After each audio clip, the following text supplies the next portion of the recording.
प्रचार सभेला उपस्थित आपल्या आदरणीय प्रधानमंत्री महोदयांचं या ठिकाणी थोड्याच वेळात आगमन होत आहे। आपण सगळ्यांनी स्वागतासाठी सज्ज राहा।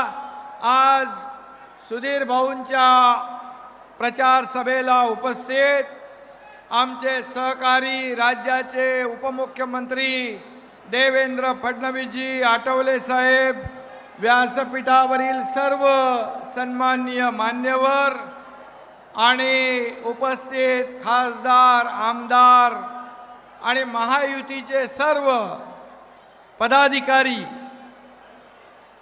खरं म्हणजे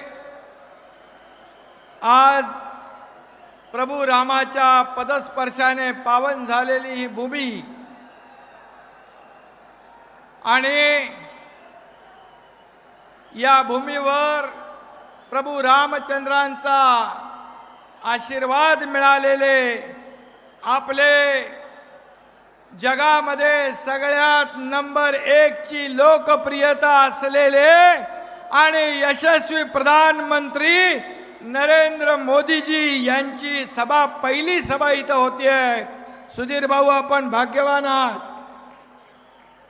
आणि महाराष्ट्रामध्ये पहिला प्रचाराचा नारळ चंद्रपूरमध्ये फुटतोय। हा केवळ योगायोग नाही, तर ही विजयाची आपली नांदी आहे। आणि म्हणून मी सुधीर भाऊंना शुभेच्छा देतो। खरं म्हणजे या सभेला लोटलेला जो जनसमुदाय जो आहे, जनसागर आहे, आताही माणसं नजर पोचत नाही तिथपर्यंत बसलेत आणि जवळपास 5-6 किलोमीटरच्या रांगा लागलेल्या आहेत। खरं म्हणजे हा खऱ्या अर्थाने आज हा जनसागर, उद्याचा गुढीपाडवा आपण या ठिकाणी साजरा करतोय की काय, अशा प्रकारचा जल्लोष या ठिकाणी आपण पाहतोय।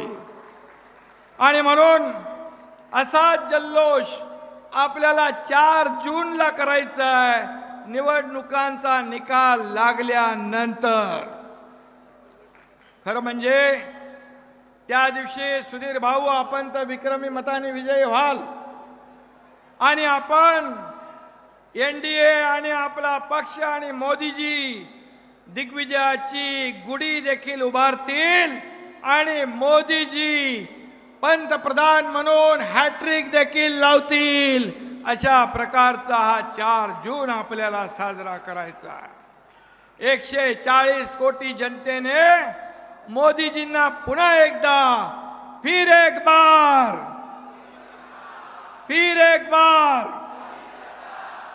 140 कोटी देशवासियांनी ही गॅरंटी घेतलेली आहे।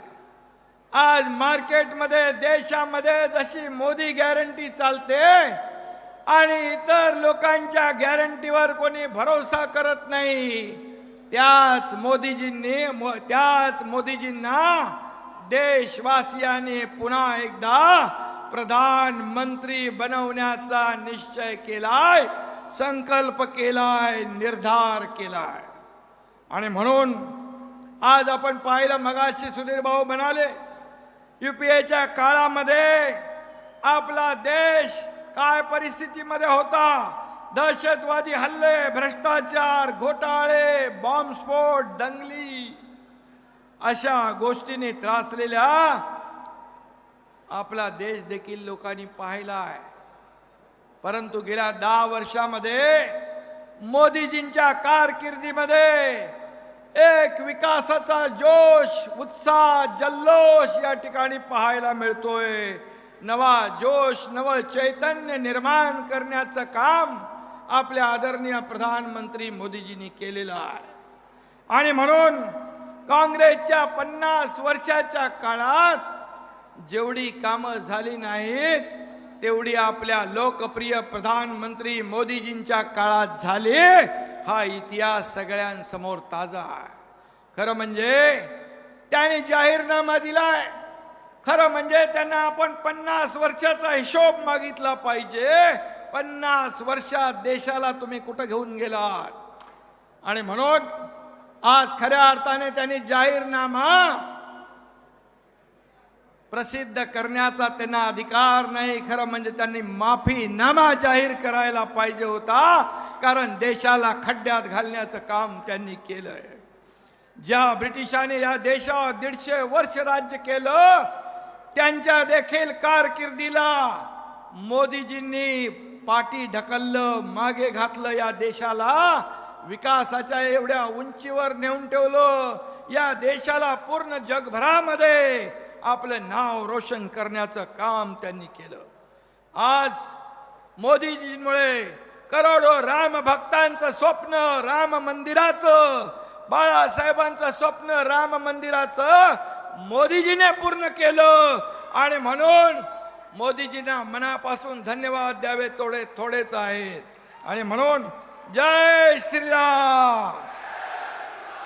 आणि म्हणून मी एवढंच सांगतो, मोदी है तो सब मुमकिन है. मोदी है, मोदी जी है तो सब कुछ मुमकिन है. अशा प्रकारचं काम ते करतायत. आणि म्हणून आज एक असं नेतृत्व आपल्याला लाभलेलं आहे, जे न कभी थकते हैं न कभी रुकते हैं. ऐसे ही लोग देश को बदलते हैं, देश का विकास करते हैं. उनका नाम है नरेंद्र मोदी. इसका हमें पूरा गर्व है, अभिमान है. आणि आपल्या सगळ्यांना त्याचा अभिमान आहे. आज जगभरातले प्रमुख राष्ट्रपती असतील, राष्ट्राध्यक्ष असतील, प्रधानमंत्री असतील, कोणी मोदीजींना बॉस बोलतात, कोणी वाकून नमस्कार करतात, कोणी गळा भेट घेतात. हे कधी चित्र आपण पाहिलं नव्हतं. आणि म्हणून देशाची खऱ्या अर्थाने एक प्रगती करणारा हा नेता आपल्याला लाभलेला आहे.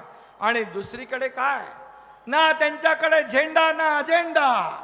त्यांचं एकच आहे, कट, कमिशन आणि करप्शन.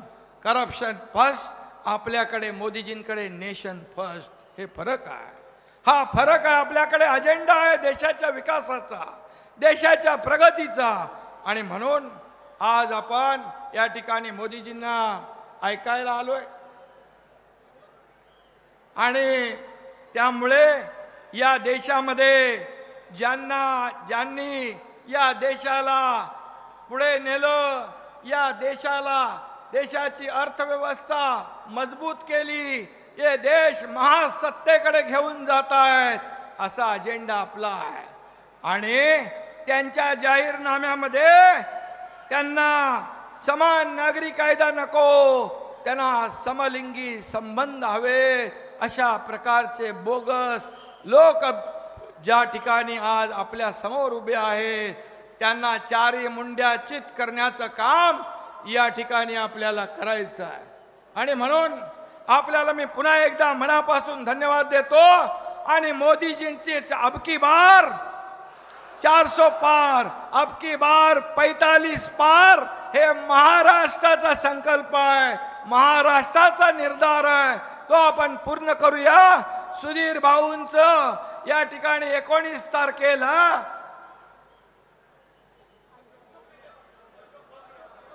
आणि अशोक नेते यांचा देखील 19 तारखेला कमळ